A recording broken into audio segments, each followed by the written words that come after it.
Hello student, देखिए आज की क्लास में हम लोग पढ़ेंगे पार्ट 11, ठीक है। और उसमें पढ़ेंगे पेज नंबर अपना 01 निकाल लीजिए, ठीक है। खान सर के जो बुक है, कौन सा बुक, ये वाला बुक, ठीक है। इसको निकाल लीजिए और पेज नंबर 1 निकाल लीजिए और यहाँ आ जाइए। देखिए यहाँ जो लिखा हुआ है वैदिक साहित्य, इसमें आ जाना है, ठीक है। ये साहित्यिक स्रोत लिखा हुआ है ना, इसमें आ जाना है। और देखा था इसके अंतर्गत वेद तथा उसमें संबंधित ग्रह जो भी लिखा हुआ है सबका निचोड़ है। इस पूरे वीडियो को जब तक आप देख लीजिएगा ना, तो ये देखिए यहाँ से हम पहले ही बता देते हैं, यहाँ से लेकर के यहाँ तक क्लियर करवाएंगे। कितना? इतना, ठीक है। और एक भी क्वेश्चन ऐसा नहीं रहेगा जो आपको याद ना हो इसको देखने के बाद, ठीक है। तो चलिए स्टार्ट करते हैं। अब देखिए इसको समझाने के लिए, यहाँ से यहाँ तक समझाने के लिए, कहाँ यहाँ तक समझाने के लिए मैं आपको एक स्टोरी सुनाऊंगी, ठीक है। और उस स्टोरी के माध्यम से सब कुछ क्लियर होते चला जाएगा, ठीक है। तो अगर विश्वास है तो इस वीडियो को एक बार शुरू से अंत तक देखें, फिर दूसरा वीडियो हम बोलेंगे ही नहीं कि आपको देखना है, ठीक है। तो चलिए स्टार्ट करते हैं। देखिए यहाँ पे अपना स्टोरी स्टार्ट करते हैं, ठीक है। कर आए कि आरव को कहानियाँ सुनना बहुत पसंद था और दादाजी कहानियाँ सुनाने में माहिर थे, है ना जी। एक शाम जब सूरज ढल रहा था और आसमान नारंगी रंग का हो गया था, आरव दादाजी के पास आकर बैठ गया और कह रहा है, क्या कह रहा है दादाजी? आरव कह रहा है, दादाजी, आरव ने पूछा, आज आप मुझे कौन सी कहानी सुनाएंगे? दादाजी मुस्कुराए और अपनी कुर्सी पर आराम से बैठ गए।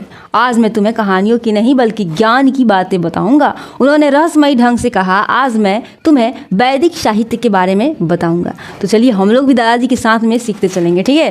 कहता है कि आरव की आंखें बड़ी हो गई। अरे वैदिक साहित्य ये क्या होता है दादाजी? दादाजी ने समझाया, देखो बेटा, हमारे देश, देखिए अब आप लोगों के क्वेश्चन यहाँ से सीखने की बारी आ गई, ठीक है। तो यहाँ से ध्यान देंगे। कहता है कि देखो बेटा, हमारे देश भारत में बहुत पुरानी किताबें हैं, ठीक है। इतनी पुराने हैं कि जब तुम जैसे बच्चे भी नहीं थे तब भी ये किताबें लिखी जा चुकी थी, ठीक है। इन किताबों को ही हम वैदिक साहित्य कहते हैं, है ना जी। जो बहुत पहले लिखा गया है उसे क्या कहते हैं? वैदिक साहित्य कहते हैं। इनमें क्या लिखा होता है? आरव ने उत्सुकता से पूछा है। कहता है इनमें, दादाजी कह रहे हैं कि इनमें बहुत कुछ है, ठीक है। सबसे पहले तो इसमें वेद है। क्या है? वेद, समझ रहे हो? वेद। अब कह रहा है कि वेद, आरव ने दोहराया, हाँ वेद। दादाजी ने सिर हिलाया। वेद का मतलब होता है ज्ञान, समझ रहे हो? वेद का मतलब होता है क्या? ज्ञान। सोचो ज्ञान कितना महत्वपूर्ण है।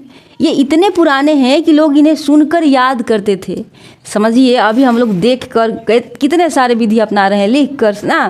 पहले क्या होता था कि सुनकर याद किया जाता था। कहता है इन्हें सुनकर याद करते थे, इसीलिए इन्हें श्रुति भी कहते हैं।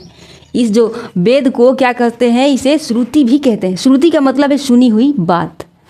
तो क्या इन्हें किसी ने लिखा नहीं? अब बच्चा कह रहा है कि जब सुनने सुनाने की बात थी, हर कोई सुन के ही सीख रहा था, तो क्या किसी ने लिखा नहीं?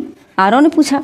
लिखा तो बाद में गया, दादाजी बोल रहे हैं, लिखा तो बाद में गया, लेकिन सबसे पहले इन्हें एक महान ऋषि ने एक साथ क्या क्या इकट्ठा किया, जिनका नाम था महर्षि कृष्ण देवपायन वेदव्यास। आप नाम सुने होंगे ना जी, जिनका नाम क्या था? महर्षि कृष्ण देवपायन वेदव्यास, ठीक है। आरव ने ध्यान से सुना और ये वेद 4 हैं, समझ। दादाजी ने अपनी उंगलियों पर गिनाते हुए कहा, ऋग्वेद, सामवेद, यजुर्वेद और अथर्ववेद।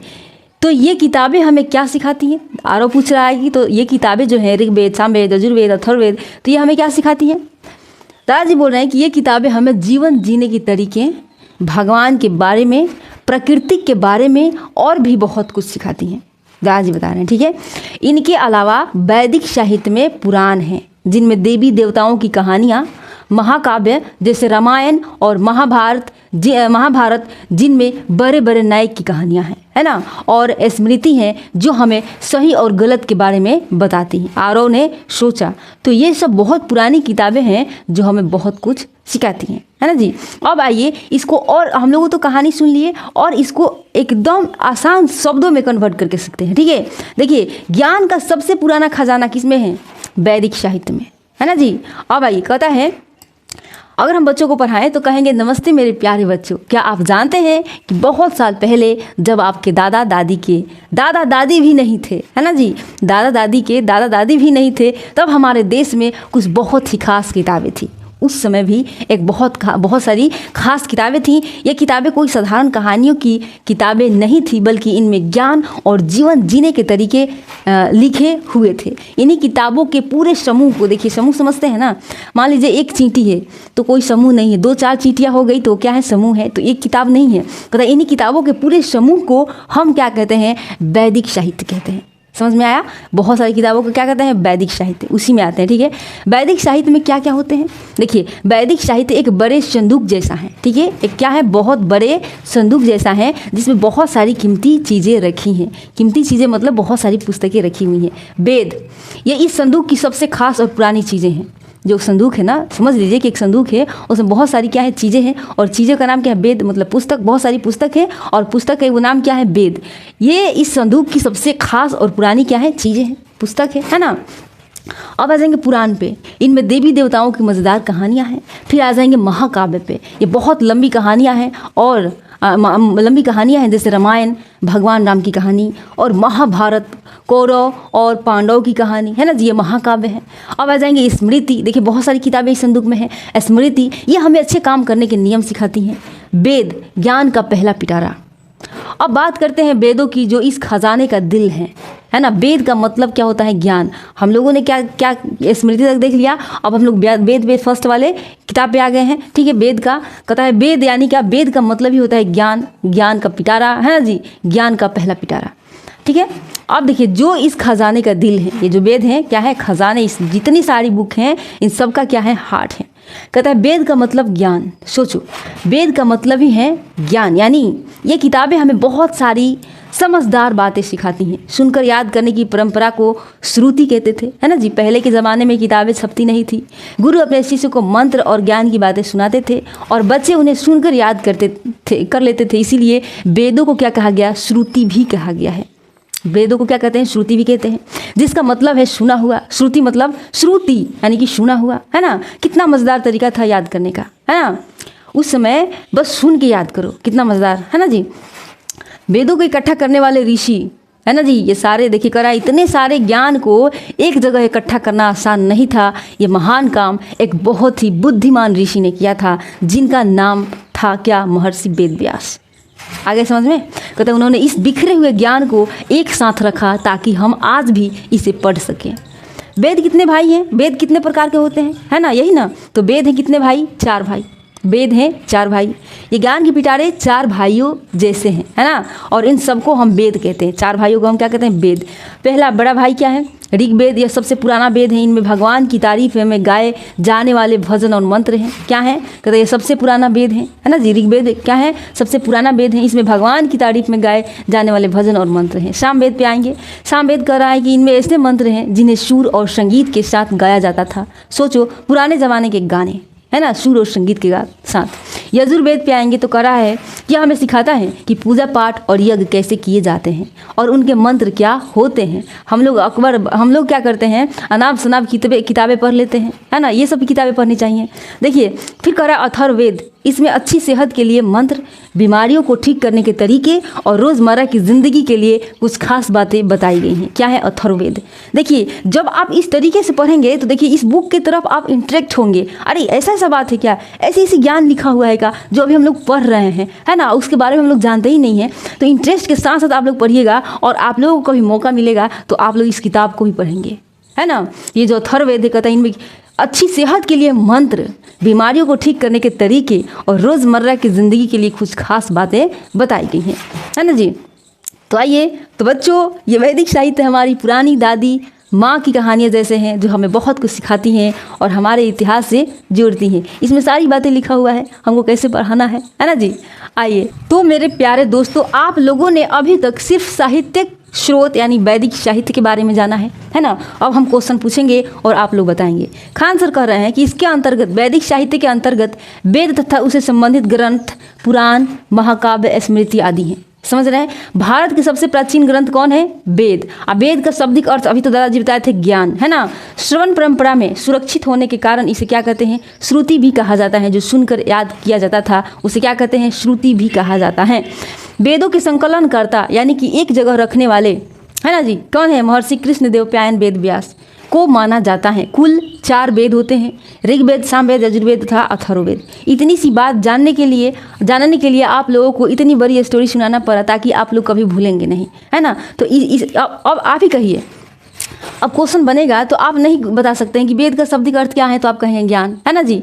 आप कहेंगे श्रवण परंपरा, देखिए इसको भी थोड़ा देख लेना है। श्रवण परंपरा में सुरक्षित होने के कारण इसे क्या कहते हैं, ये जो वेद है इसको क्या कहते हैं, श्रुति भी कहता है ना जी। वेद को क्या कहते हैं, श्रुति भी कहते हैं। वेद के संकलन करता, इसका मतलब क्या है, संकलन करता मतलब क्या, इकट्ठा करने वाले को कहते हैं संकलन करता। क्या महर्षि कृष्ण देव पायन, वेद व्यास, है ना जी, उसको माने जाते हैं। कितने वेद होते हैं आप कहेंगे, तो आप कहेंगे वेद 4 भाई होते हैं, अभी तो सीखे थे, है ना। वेद कितने भाई, 4 भाई, ऋग्वेद, सामवेद, यजुर्वेद तथा अथर्ववेद। इतना ही सर लिख के छोड़ दिए हैं। हमने बताया ऋग्वेद के बारे में, सामवेद के बारे में क्या होता है, यजुर्वेद के बारे में, अथर्ववेद के बारे में। इसमें अगर हम लोग पढ़ेंगे तो हमें क्या क्या चीज़ों की जानकारी मिलेगी, ये सारी चीज़ें, ठीक है, आया समझ में। अब देखिए, अब हम लोग आएंगे ऋग्वेद को पढ़ने के लिए। ऋग्वेद, अब देखिए खान सर की जो बुक है उसमें अगर आप लोग देखेंगे तो एक है, जब हम लोग क्या पढ़ लिए, जब हम लोग वैदिक साहित्य पढ़ लेंगे, अभी हम लास्ट में दिखाएंगे, किताब का स्क्रीनशॉट दिखाएंगे, ठीक है। जब हम लोग वैदिक साहित्य पढ़ लिए उसके बाद लिखा हुआ है क्या, ऋग्वेद। और ऋग्वेद के बाद क्या लिखा हुआ है, 4 भाई होते हैं, ऋग्वेद, सामवेद, अथर्ववेद, यजुर्वेद। तो दूसरे भाई के बारे में पढ़ेंगे, ठीक है। अब आइए ऋग्वेद को थोड़ा सा अच्छे से जानते हैं। कहता है, दादाजी आरव अपने बगीचे में बैठे थे जहाँ सूरज की किरणें पत्तों से छन कर आ रही थी। आरव आज थोड़ा शांत था, शायद पिछली रात दादाजी से सुनी वैदिक साहित्य की बातों पर सोच रहा था। दादाजी, आरव ने आखिरकार पूछा, आपने कहा था ना कि वेदों में सबसे पहला वेद ऋग्वेद है, उसके बारे में और बताइए ना। लड़का पूछ रहा है, कर रहा है दादाजी मुस्कुरा के, बिल्कुल आ रहा हो, ऋग्वेद वेदों में सबसे पुराना है। यहाँ पे देखिए क्वेश्चन सीधे सीधे आपको सीखना है, ठीक है। कर रहा है दादाजी क्या बोल रहे हैं, ऋग्वेद वेदों में सबसे पुराना है। ऋग का मतलब होता है क्या, छंदों और चरणों से बना मंत्र, है ना जी। ऋग का मतलब क्या होता है, छंदों और चरणों से बना मंत्र। तुम ऐसे समझो कि ये मंत्रों का एक बड़ा सा खजाना है जो एक खास क्रम में सजाया गया है। आरव ने सिर हिलाया, मंत्रों का खजाना, दादाजी बोले हाँ, ठीक है। ऋग्वेद में 10 बड़े बड़े हिस्से हैं। क्या हैं, 10 बड़े बड़े हिस्से हैं जिसे हम मंडल कहते हैं। ऋग्वेद में कितने, 10 बड़े बड़े हिस्से हैं जिसे हम क्या कहते हैं, मंडल कहते हैं। यानी कि ऋग्वेद में कितने मंडल हैं, तो 10 मंडल हैं, है ना। इनमें 1028 छोटी छोटी कविताएं या प्रार्थनाएं हैं, है ना। इसमें कितनी है, 1028 क्या है, छोटी छोटी कविताएं या प्रार्थनाएं हैं जिन्हें हम सूक्त कहते हैं, है ना। सूक्त को यहाँ पे याद कर लीजिए। कहता है 1028 छोटी छोटी क्या है, कविताएं या प्रार्थनाएं हैं जिसे हम लोग क्या कहते हैं, सूक्त के नाम से जानते हैं, सूक्त, है ना। अब देखिए 1462 मंत्र हैं। कितने मंत्र हैं, 10,462 मंत्र हैं जिन्हें ऋचाएँ कहते हैं। क्या कहते हैं, मंत्रों को क्या कहते हैं, ऋचाएँ कहते हैं। जब कोई ऋषि इन ऋचाओं को पढ़ता है तो उसे होत्रु कहते हैं, है ना। दादाजी बोल रहे हैं कि जब कोई ऋषि इन ऋचाओं को पढ़ता है, कितने ऋचाएँ हैं, 10,462 हैं। तो जब कोई ऋषि इसे पढ़ता है तो उसे क्या कहते हैं, उसे होत्रु कहते हैं, है ना। अब देखिए बहुत खूब आरव ने दोहराया कि बहुत खूब। अब एक खास बात सुनो, दादाजी बोल रहे हैं कि अब एक खास बात सुनो। ऋग्वेद के तीसरे मंडल में एक बहुत ही प्रसिद्ध मंत्र है, ठीक है। जो ऋग्वेद है इसके तीसरे मंडल में, यहाँ मंडल बताए थे हम आपको, है ना, 10 गो मंडल है। कहता है इस ऋग्वेद में 10 बड़े बड़े हिस्से हैं जिन्हें हम मंडल कहते हैं। तो तीसरे मंडल में हम आ रहे हैं, ठीक है। कहते हैं ऋग्वेद के तीसरे मंडल में एक बहुत ही प्रसिद्ध मंत्र है जिसे क्या कहते हैं, गायत्री मंत्र कहते हैं। तीसरे नंबर याद रखेंगे, तीसरे नंबर के मंडल में क्या है, गायत्री मंत्र है। इसे ऋषि विश्वामित्र ने लिखा था। ये जो तीसरा मंडल है इसे किसने लिखा था, ऋषि विश्वामित्र ने लिखा था गायत्री मंत्र को, है ना। यह सूर्य देवता सावृति को समर्पित है। हम सुबह उठकर इस मंत्र का जाप करते हैं ताकि हमें बुद्धि और ज्ञान मिले, है ना जी। अब आरव ने उत्सुकता से सुना, वाह गायत्री मंत्र तो मैंने भी सुना है। और ऋग्वेद के 9वें मंडल में सोम का जिक्र है। तीसरे मंडल की बात हो गई। अब देखिए कह रहे हैं कि ऋग्वेद के 9वें मंडल में सोम देवता का क्या किया गया है, जिक्र किया गया है, ठीक है। दादाजी बताएं, कहता है ये एक खास पौधों से निकलने वाले रस के देवता थे, है ना। क्या देखिए कह रहे हैं कि ऋग्वेद के 9वें जो मंडल में सोम देवता का जिक्र है ना जी। और ये देवता एक खास पौधे से निकलने वाले रस के देवता थे जिसे पहले यज्ञों में इस्तेमाल किया जाता था। और सबसे दिलचस्प बात है, दादाजी ने थोड़ा रुक कर कहा, ऋग्वेद में बाद में एक 10वां मंडल जोड़ा गया, है ना।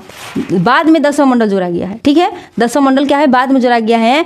इसमें पहली बार शूद्रों का जिक्र आया। क्या हुआ, इसमें 10वां मंडल में क्या आया, शूद्रों का जिक्र हुआ। इसे पुरुष सूक्त कहते हैं। ये शूद्रों का जिक्र हुआ है इसे क्या कहते हैं, पुरुष सूक्त कहते हैं। 10वां मंडल में पुरुष सूक्त कहते हैं। इसके अनुसार समाज के 4 वर्ण हैं, क्या हैं? ब्राह्मण है, क्षत्रिय, वैश्य हैं और शूद्र हैं। ब्रह्मा जी के अलग अलग अंगों से पैदा हुए, ब्राह्मण मुख से, है ना जी, ये ब्रह्मा जी के अलग अलग अंगों से पैदा हुए हैं। ब्रह्मा मुख से, क्षत्रिय भुजाएं से, वैश्य जांघों से और शूद्र चरणों से, है ना।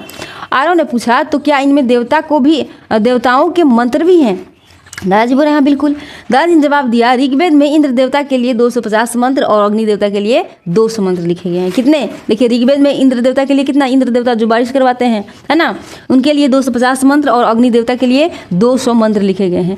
इंद्र वर्षा और युद्ध के देवता हैं और अग्नि यज्ञों के देवता हैं। और एक और मजेदार बात दादाजी ने आंखें चमका के साथ कहा कि भगवान विष्णु के वामना अवतार के बारे में सुना है, जब उन्होंने 3 पगों में 3 लोगों को नाप लिया था। आप लोग कभी रामायण देखे होंगे तो आप लोग पता होगा, है ना। भगवान विष्णु के उसे वामना अवतार कहते हैं, है ना जी। वो क्या किए थे? वो 3 पगों में तीनों लोगों को नाप लिए थे। इस कहानी का सबसे पुराना जिक्र भी हमें ऋग्वेद में ही मिलता है ना जी। आरव को यह सब सुनकर बहुत मजा आ रहा था। तो ऋग्वेद इतना पुराना और महत्वपूर्ण है, हाँ बहुत महत्वपूर्ण। दादाजी ने प्यार से आरव के सिर पर हाथ फेरा, इसलिए फिर कह रहा है कि इसीलिए यूनेस्को ने 2007 में ऋग्वेद की जो 30 पांडुलिपि को अपने memory of the world register में शामिल कर लिया है ना। क्या किए हैं? यूनेस्को ने 2007 में ऋग्वेद की 30 पांडुलिपियों को अपने memory of the world register में शामिल कर लिए हैं। इसका मतलब है कि यह पूरी दुनिया के लिए एक बहुत बड़ा खजाना है जिसे हमें सहेज कर रखना चाहिए, है ना जी।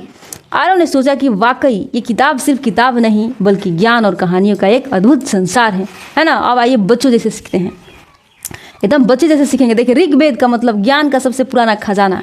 आइए बच्चों, कहता है आप जानते हो कि बहुत साल पहले जब न तो मोबाइल फ़ोन था और न ही इंटरनेट, तब भी लोग कहानियाँ और ज्ञान की बातें एक दूसरे को सुनाते थे। ये सारी बातें धीरे धीरे किताबों में लिखी गई और इन्हीं में से एक सबसे पुरानी और ख़ास किताब क्या है? ऋग्वेद है। ऋग्वेद का मतलब है ज्ञान का खजाना। इसे वेदों में सबसे पहला माना जाता है। इनमें बहुत सारे मंत्र हैं। मंत्र क्या होते हैं? ये ऐसी खास बातें होती हैं जिन्हें बोलकर हम भगवान को याद करते हैं या उनसे प्रार्थना करते हैं, है ना जी।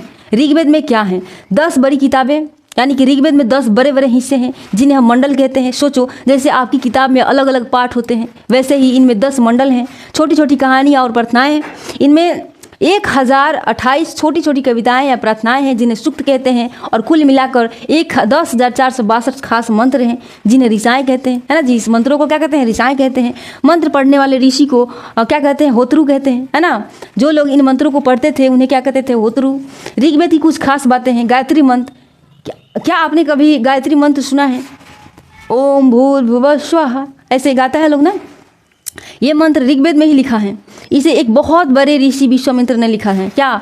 ओम भूर्भुवः स्वः, ये मंत्र ऋग्वेद में ही लिखा है। इसे एक बहुत बड़े ऋषि विश्वामित्र ने बनाया था। ये सूर्य देवता को याद करने के लिए है, ताकि हमें अच्छी बुद्धि और ज्ञान मिले, है ना। तो अगर समय मिले तो कभी गा लीजिए आप। अब देखो है सोम देवता। ऋग्वेद में सोम देवता का भी जिक्र है। ये एक खास पौधे के रस के देवता थे जिन्हें इस्तेमाल पूजा पाठ में होता था। समाज के नियम, ऋग्वेद में यह भी बताया गया है कि समाज में लोग कैसे रहते थे और उनके काम क्या थे। इनमें 4 तरह के लोगों का जिक्र है, जो पढ़ते लिखते थे, जो रक्षा करते थे, जो व्यापार करते थे, जो सेवा करते थे, है ना। अब आइए इंद्र और अग्नि। ऋग्वेद में इंद्र देवता जो बारिश लाते हैं और बादलों को देवता हैं, और अग्नि देवता जो आग के देवता हैं, कि बहुत सारे मंत्र लिखे हुए हैं। वामन अवतार की कहानी, क्या आपने भगवान विष्णु के वामन अवतार की कहानी याद है? जब उन्होंने 3 कदमों में पूरी दुनिया नाप ली थी। ये कहानी भी हमें सबसे पहले ऋग्वेद में मिलती है। ऋग्वेद कहता है ऋग्वेद है एक विश्व धरोहर। पता है, ऋग्वेद इतना खास है कि यूनेस्को एक कहता है कि यह एक अंतर्राष्ट्रीय संस्था है जो दुनिया के महत्वपूर्ण चीज़ों को बचाती है। यूनेस्को जो है एक अंतर्राष्ट्रीय संस्था है जो दुनिया की महत्वपूर्ण, जो बहुत इंपॉर्टेंट चीज़ होती हैं उसको बचाती हैं। उसने क्या किया? 2007 में इसकी 30 बहुत पुरानी किताबों पांडुलिपियों को memory of the world register में शामिल कर दिया है कि कभी ये ख़त्म ही नहीं होगा, है ना। इसका मतलब है कि यह पूरी दुनिया के लिए एक बहुत बड़ा और कीमती खजाना है जिसे हमें हमेशा संभाल कर रखना चाहिए। तो ऋग्वेद सिर्फ एक पुरानी किताब नहीं बल्कि ज्ञान, कहानियाँ और मंत्रों का एक अद्भुत पिटारा है जो हमें हमारे इतिहास और संस्कृति के बारे में बहुत कुछ सिखाता है।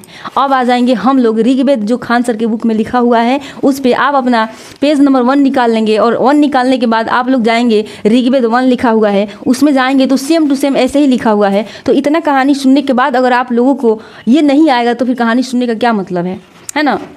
तो आइए, कहता है ऋग्वेद ब्राह्मण साहित्य में सबसे प्राचीन ग्रंथ ऋग्वेद है। अभी दादाजी बताए थे ना कि सबसे पुराना जो ग्रंथ है वो क्या है, ऋग्वेद है ना। ब्राह्मण साहित्य में ऐसे भी कह सकते हैं कि ब्राह्मण साहित्य में सबसे प्राचीन ग्रंथ कौन सा है, तो ऋग्वेद है। कह देंगे कि प्राचीन ग्रंथ कौन है, तो ऋग्वेद है। ऋग्वेद में रुक का अर्थ क्या है, तो आप कहेंगे छंदों तथा चरणों में मुक्त यंत्र होता है। दादाजी इसको भी बताए थे, रुक का अर्थ क्या है, छंदों तथा चरणों से, है ना, छंदों तथा चरणों से मुक्त यंत्र होता है। ऋचाओं के क्रमबद्ध ज्ञान के संग्रह को क्या कहते हैं, ऋग्वेद कहा जाता है। ऋचाओं के क्रमबद्ध क्या ज्ञान के संग्रह जो है उसको क्या कहते हैं, ऋग्वेद कहते हैं। ऋचा से भरा हुआ, ऋचा यानी कि क्या, मंत्रों से भरा हुआ, यही ना, मंत्रों को नहीं ऋचा कहते हैं, अभी तो सीखे हम लोग। इनमें 10 मंडल होते हैं, अभी मंडल के बारे में पढ़े है ना जी। 1028 सूक्त एवं 10,462 ऋचाएँ यानी मंत्र हैं। वेद की ऋचाओं को पढ़ने वाले को होतृ कहते हैं, ये भी हम लोगों ने सीखा। विश्वामित्र द्वारा रचित ऋग्वेद के 3रे मंडल में सूर्य देवता सावित्री को समर्पित प्रसिद्ध गायत्री मंत्र है ना। इसके 9वें मंडल में सोम देवता का भी उल्लेख किया गया है ना। इतना भी तो हम लोग पढ़े। फिर ये भी पढ़े कि बाद में जोड़े गए 10वें मंडल में पहली बार शूद्रों का उल्लेख किया गया है, जिसे पुरुष सूक्त कहा गया, जिसके अनुसार 4 वर्ण ब्राह्मण, क्षत्रिय, वैश्य तथा शूद्र आदि हैं, है ना जी। पुरुष ब्राह्मण के कहता है पुरुष ब्राह्मण के क्रम से मुख से, भुजा से, जंघाओं से, चरणों से उत्पन्न हुए, है ना। राजी बताए थे, कहता है ऋग्वेद में इंद्र के लिए 250 तथा अग्नि के लिए कितना 200 ऋचाओं हैं, यानी कि मंत्र हैं, मंत्र की रचना की गई है। अब वामनावतार के बारे में हम लोग पढ़ा है ना। वामनावतार के 3 पगों में आख्यान का प्राचीनतम स्रोत ऋग्वेद ही है ना। और देखिए यूनेस्को ने ऋग्वेद की 30 पांडुलिपियों को 2007 में memory of the world register में भी शामिल किया। तो बताइए कि इतना कहानियाँ सुनने के बाद क्या ये टॉपिक इंटरेस्टिंग नहीं बना, क्या ये टॉपिक एक कहानी नहीं बना, ये मज़ेदार कहानी नहीं बना। अगर आप लोगों को ये कहानी अच्छी लगी होगी तो प्लीज़ आप लोग हमें क्या कीजिएगा, आप लोग हमें सपोर्ट कीजिए, लाइक एंड सब्सक्राइब कीजिए। Thank you for watching. और ऐसे ही सीखते रहने के लिए आपको सब्सक्राइब भी कर लेना होगा, ताकि हम रोज़ बनाएं और आप लोग रोज़ देखें। लेकिन आप कमेंट में ज़रूर बताइए कि अच्छा लग रहा है कि बुरा लग रहा है, समझ में आ रहा है कि नहीं आ रहा है। आपसे यही मैं उम्मीद कर सकती हूँ कि आपको बस बता देना है कि कैसा लग रहा है। ठीक है, थैंक यू फॉर वॉचिंग। जय हिंद।